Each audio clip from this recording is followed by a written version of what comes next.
Hi, my name is Jason Magnes, and I am a junior on the men's tennis team at the University of Pennsylvania.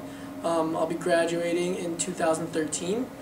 And my moment that really made me value inclusion in athletics, it actually came pretty recently with kind of a conversation that I had with my current coach. It's actually his first year with us, so we had a coach for the past 2 years, and he kind of left, and we have this new coach. And since last year with the old coach, I actually started wearing, when I play, a rainbow wristband on the court.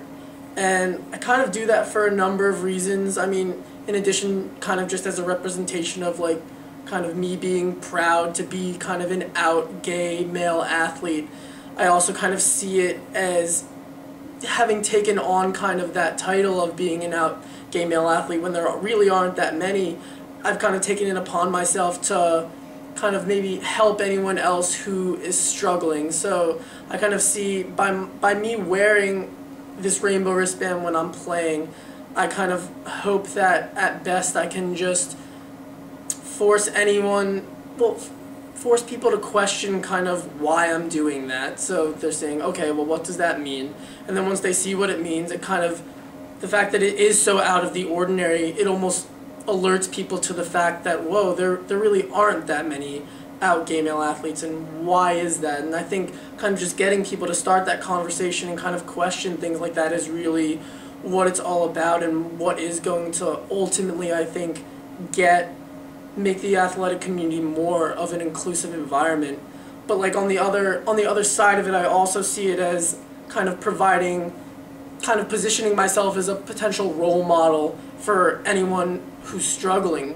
And so anyone who sees me playing and they see, wow, this is a kid who's on a varsity athletic team, and yet he's still able to wear this rainbow wristband and really have those two parts of his lives completely coincide like that. Like, if he can do it, maybe I can do it too. So, I mean, that's obviously something that I would like love if I heard someone kind of come up to me and say, wow, that really helped me that you were wearing that. But so kind of more back to the moment. So I've been doing that, and my coach actually, he obviously noticed it this year, and he kind of talked to me about it, and he was like, yeah, I think that's really cool that you wear this wristband when you play. And I'm like, yeah, like I like doing it. It makes me feel like I'm doing something good.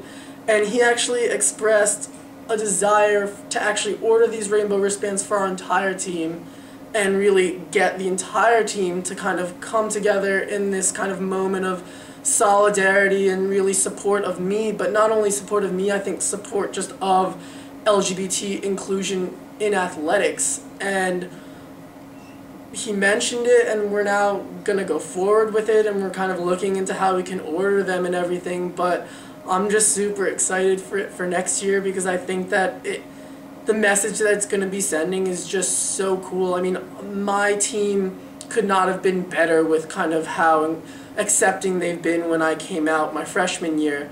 But this is kind of taking kind of that tacit kind of acceptance and really bringing it to the forefront, and them actively kind of saying, like, we support you, we stand behind you, and we support what you're doing, and we want to help you kind of with the message you're sending out. Because I think there's only so much I can do as one person, but I think the message becomes that much stronger and that much more effective when you have an entire team of 15 guys going out there and doing something as little as changing the wristband that they use when they're playing from like an all-white one to a rainbow one. And yeah, I think it just sends a really great message, and kind of just seeing what the type of environment that can create just on one team, it really just, it makes me wonder, like, what would happen if we had all the Penn varsity athletic teams doing the same thing. What kind of message would that send to any potentially closeted athletes, and what kind of environment would that create? And I think that, I mean, the answer is pretty clear, that it would create this environment of just extreme in-your-face inclusion and support for LGBT athletes. And I think that we need that. It's almost like an obnoxious sense of really going out of your way and really beating it into people's heads that, like, it's okay to be gay or to be LGBT or to be queer and to be an athlete. And I think that like ultimately that's the message that we need the athletic community to really just be screaming at the top of its lungs. And if I can kind of be an instrumental kind of part in the beginning of that screaming, then I'm gonna try to do that.